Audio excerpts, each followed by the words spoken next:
تو ریفرنڈم کے تحت ہو سکتا ہے، ورنہ تو ہمارے ملک میں یہ ہوا، گھاس نہیں ڈالی، آگے بیٹھ کے کرسی پہ آپ نے کیا بگاڑ لیا؟ صدر رہے 11 سال، کوئی رہا ہے 9 سال، ایسا بھی ہو صدارت میں۔ اچھا یوں بھی ہے شیخ صاحب کہ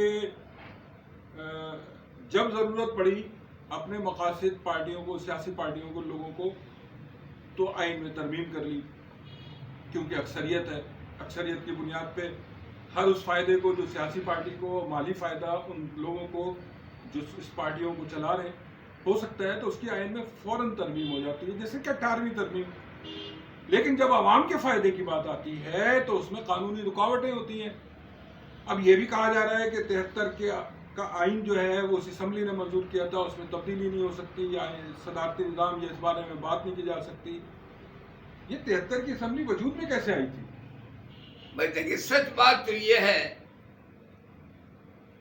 کہ یہ الیکشن یحییٰ خان نے پاکستان میں کرایا تھا، جب مشرقی و مغربی پاکستان ایک تھے۔ 300 کا ہاؤس تھا، 162 کا مشرقی پاکستان میں، بقیہ 100 کچھ کا اس پاکستان میں۔ الیکشن ہو گیا، اس کے بعد بھٹو صاحب نے چارج لیا، یحییٰ خان نے قانونی طور پر ان کے حوالے صدارت کی، اور پھر انہی لوگوں پر جس سے الیکشن ہوا تھا انہی نے دستور بنا دیا۔ یعنی انہی لوگوں نے جو اس پاکستان میں الیکٹ ہوئے تھے، مغربی پاکستان کے اراکین تھے۔ اصولی طور پر پاکستان کا الیکشن ختم ہو گیا تھا تو نیا ہونا چاہیے تھا۔ یعنی پاکستان 2 لفٹ ہونے کے بعد وہ اسمبلی ویلڈ نہیں تھی، آپ یہ کہتے ہیں؟ جی ہاں۔ اب لوگ کہتے ہیں نظریہ ضرورت کے تحت ہو گیا، تو میں کہتا ہوں ایک مرتبہ عوام کے لیے بھی نظریہ ضرورت کے تحت آپ صدارتی نظام لائیے۔ ایک آدمی کا ہوگا، خرچہ بھی زیادہ نہیں ہوتا، ملک ہل جاتا ہے پورا 73 کے دستور میں۔ جب الیکشن ہوتا ہے اتنے اخراجات اس سے بچیں گے، اور کوئی الیکشن نہ کرایا جائے، نامزد کیے جائیں 3 سال کے لیے۔ یہ ہماری اپیل ہے، رائے ہے، خواہش ہے۔ قانون کا ہمیں نہیں پتا، انسان کی جو خواہش ہوتی ہے وہ بات کرتا ہے، عمل کرتے وقت قوانین کو دیکھا جاتا ہے۔ ہم خواہش ظاہر کر رہے ہیں کہ آپ یہ کیجئے، ملک کو چلائیے، ملک ترقی کرے گا۔ جب ملک مضبوط ہو جائے تو پھر آپ کوئی بھی کیسا بھی الیکشن جس طرح چاہیں عوام سے پوچھ کے چلائیں، اس میں کوئی فرق نہیں پڑتا ہے۔ اگر یہاں کی بات کرتے ہو، جو پاور کراچی میں ہے وہی لڑکانہ میں، وہی سکھر میں، وہی نواب شاہ میں ملیں گے۔ ہاں، بڑےروں کو پریشانی ہوگی، بڑے لوگوں کو پریشانی ہوگی، چودھریوں کو پریشانی ہوگی، برادری سسٹم آ جاتا ہے۔ غریب کو بھی موقع ملے گا ہر ڈویژن میں حاکم بننے کا، جو آج تک نہیں ملا۔ M P A M L A کا کوئی تعلق نہیں ہوگا، پھر M P A M L A کا وجود نہیں ہوگا۔ اربوں روپے کا خام خواہ کا خرچہ ہے، لاکھوں روپے کا سینٹ برباد ہو جاتا ہے، M P M L A لگا کے آتے ہیں۔ اس سینٹ لگانے کے پیسے بھی ہمارے غریبوں کے کام آ جائیں گے۔ غریب کے دور کی بات کیجئے، پرائم منسٹر صاحب، آپ سدا وزیر اعظم نہیں رہیں گے۔ آپ جو کچھ کر کے جائیں گے تاریخ میں لکھا جائے گا کہ ایک شخص ایماندار آیا تھا، لوگ کہتے تھے کہ ایماندار آدمی ہے، تو اس کا عمل کر کے دکھائیے۔ ملک کے مفاد میں جو بہتر سمجھتے ہیں وہ بات کیجئے۔ جس طرح آپ نے سیاست کی ہے اس دفعہ، اس مرتبہ اس ملک کو نیچے سے اوپر اٹھا کے لائے ہیں، اللہ آپ کو اور توفیق دے کہ ایمانداری سے ہر کام عوام کے لیے ضرور کریں، ضرور کریں، کہ کوئی پرواہ نہ کرے کہ کون سردار خفا ہو جائے گا، بڈیرا خفا ہو جائے گا، دولت مند خفا ہو جائیں گے، کوئی نہیں۔ جو اس ملک کے رکھوالے ہیں، اس وقت اللہ نے انہیں بالکل عقل دے دی ہے مکمل، تمام چیزیں انہوں نے دیکھ لی، بربادیاں انہوں نے دیکھی، انہوں نے بھی بربادیوں میں بربادی اٹھائی ہے، ان کو بھی بہت پریشانیاں ہوئی ہیں. وہ آج آپ ان سے بھی گزارش ہے کہ اے ملک کے رکھوالو، آپ صدارتی نظام کا ساتھ دیں، آپ حمایت دیں اپنی، پھر جو قانون کہے اس کے مطابق الیکشن کرایا جائے. وہی الیکشن ہو، وہی قوانین چل پائیں گے جس میں غریب کے لیے فائدے مند ہو، لسانیت نہ ہو، فرقہ واریت نہ ہو، علاقائیت نہ ہو. وہ الیکشن چاہیے. تباہ ہو گیا ملک لسانی بنیاد پر، لسانیت کے نام پر ملک تباہ ہو گیا، تقسیم ہو گیا ہے. خدا رہا ہے اس کو روکیے. یہ جب رکے گا جب 3 سال کے لیے کوئی الیکشن نہ ہو، ریفرنڈم کرائیے، صدر بن جائیے اور 3 سال نامزد کر کے حکومت چلائیے. جو غلطی کرے اسے سزا دیجیے، خواہ کسی کا بیٹا ہو، کسی کا پوتا ہو، اس سے کوئی تعلق نہیں. بہت بہت شکریہ شیخ صاحب. اس موضوع کو ہم کنٹینیو رکھیں گے. ناظرین، اس میں بہت سارے سوالات ہیں. ایک سوال یہ بھی ہے کہ جو موجودہ پارلیمانی نظام چلایا جا رہا ہے اس کے اخراجات بے پناہ ہیں.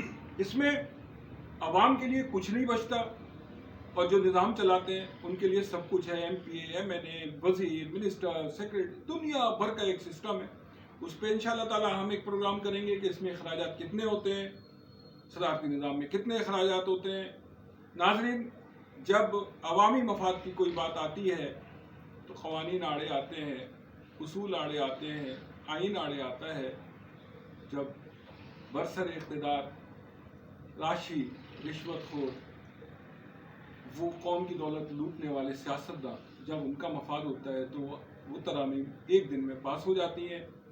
کیا خوب شعر تھا کہ درخت جاں پر عذاب رت تھی، نہ برگ جاگے نہ پھول آئے، بہار وادی سے جتنے پنچھی ادھر کو آئے، ملول آئے.